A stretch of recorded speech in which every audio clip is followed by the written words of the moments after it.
Ало? Ало? Да. Обаждам се във връзка с... Чакай, ма жена, стига малко сега. Кокошка Батман продавате. Кокошка Батман. Да. Да, кокошка много се радвам, значи, пък и на тая ефтина цена много добре. А тя, значи, специални са, така ли? По-специален вид кокошка, нали? Да, много интересно. Му се вика Чинка, на английски му се вика Батан. Да, кокошка Батман, много ми хареса. А тя, смисъл, самата кокошка, може ли да лети? Защото кокошките като цяло знаем, че не летат, нали? Как се е такова? Какво? Извинявай, че се пътуваме. И аз пътувам, аз съм с каруцата и тук жената и брачетката е до мене. Ало, чувате ли ме, господин? Ало? Да, пътувам с каруцата, казвам съм и малко лошо се чува. Снася ли яйца кокошка Батман? Ало, господине, извинете. Ало? Какво ме става? Ама не знам. Ма защо не ми дава кокошка Батман, човека? Аз се чудиш вече как да ти стои. Ма чакай, аз пак ще му знам, защото той вика нещо. Ма не, защото коня ми даде малко предна и аз каруцата не удържах. Ало, здравейте, преди малко се чухме, извинявам се, загубих малко На най-лес обхват. Извинявам се. Да. Малко се... Аз съм от село Каджипешково, тук е близо до Монтана. До Монтана? При баба ми живея, тя много хубаво готви, така пиле с ориз прави такова и викам, една кокошка Батман, така... Имам кокошки, колко искате и петли, и кокошки. Ама колко пара ги даваш? Колко пара? По 25 лева не ги давам. За 10 ако я даваш, иначе няма да взимам, или? Чакай, тук брачетка ми нещо казва. Бе, не пише 10, ма, къде? Абе, пишеше в обявата, 10 ги пишеше. Отвори сега, виж. Ма ти не можеш. 10 лева, чуеш има. Чуеш има? Тя не мога да чете тая. 10 лева са пилетата. Да, бе! 10 лева пилетата, какво викаш сега 25 лева? Абе, тук човека каза, че са по 25 лева. Къде 10 лева? Кокошката, бе. Такова? Едно пиле 10 лева, така ли казаш? Да. Нали беха по 20? Кокошката внася 25 лева, а пилето е 10 лева. Абе, ще вземеш пилетата тогава, бе, какви 25 лева за кокошка, бе? Добре, де, моли да ни даваш тогава 100 пилета по 10 лева. Колко пари прави? Че правиме супа. Колко брой имаш пилета Батман? Аз съм ги разпродал, бе. Къде си ги разпродал? Защо ги пускаш на обява? Чакай сега. Имаш ли сега или нямаш сега? Аз не разбрах ти как си ги разпродал, пък ги продаваш. Продавам, имам някъде 5-6 пилета за останали 6 пилета са малкото за супа, батко. Ма малко се за супа. Ние тук сме 10-членно дете. Ние целото сме 10-членно дете, господине.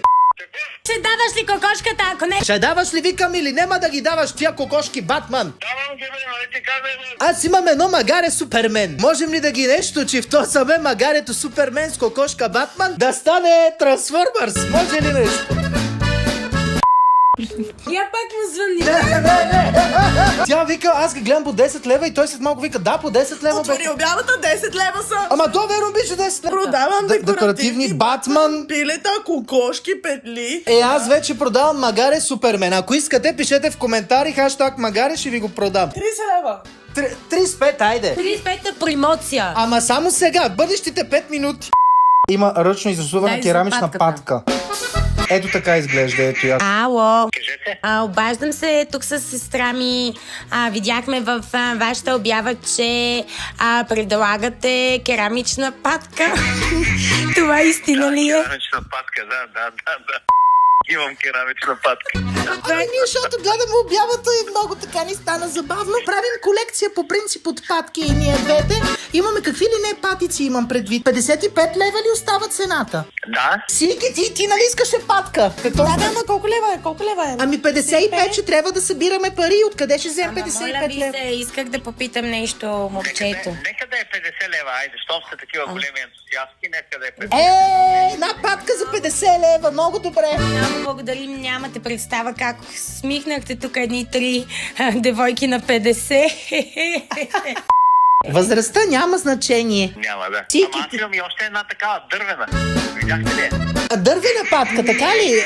Тя за какво може да се използва? Може да се използва като мюре, да се сложи и тя се плува. И тя плува. Много красиво. Обаче тя не е толкова голяма, колкото керамичната. Смисъл? Керамичната патка е по-голяма. Керамичната патка е горе-долу с размери на истинска патка.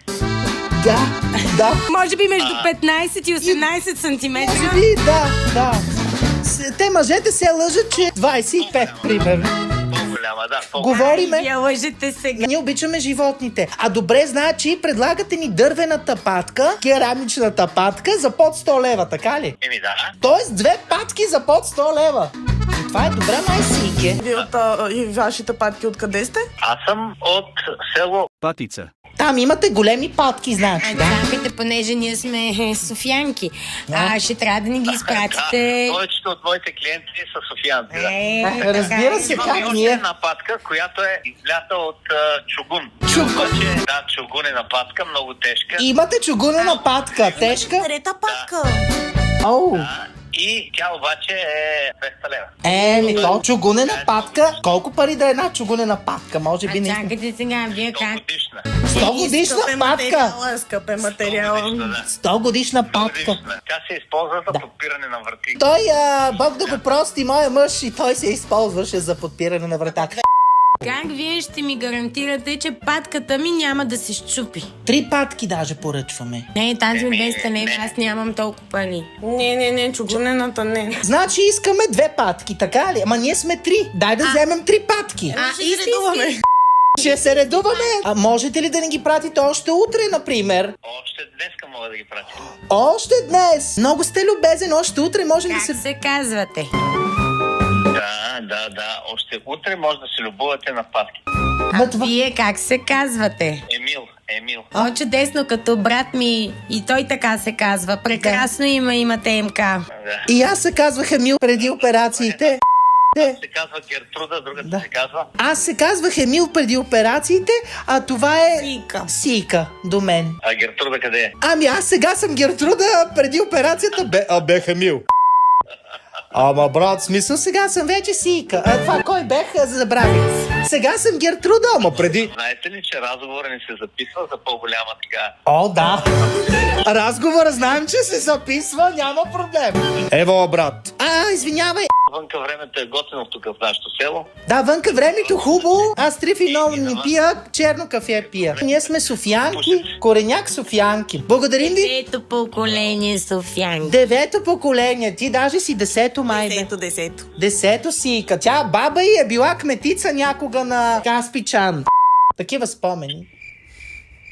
Чувате ли ме? Да. Разбира се. Благодарим ви за... Те са здрави. Благодарим Ще ги ви. обмислиме патките и евентуално ще ви се обадим отново. Ще мислим за вашите патки. Само друго да ви попитам, може ли? Да. Въпросът е, че нямам вода вкъщи. При вас има ли вода? Да.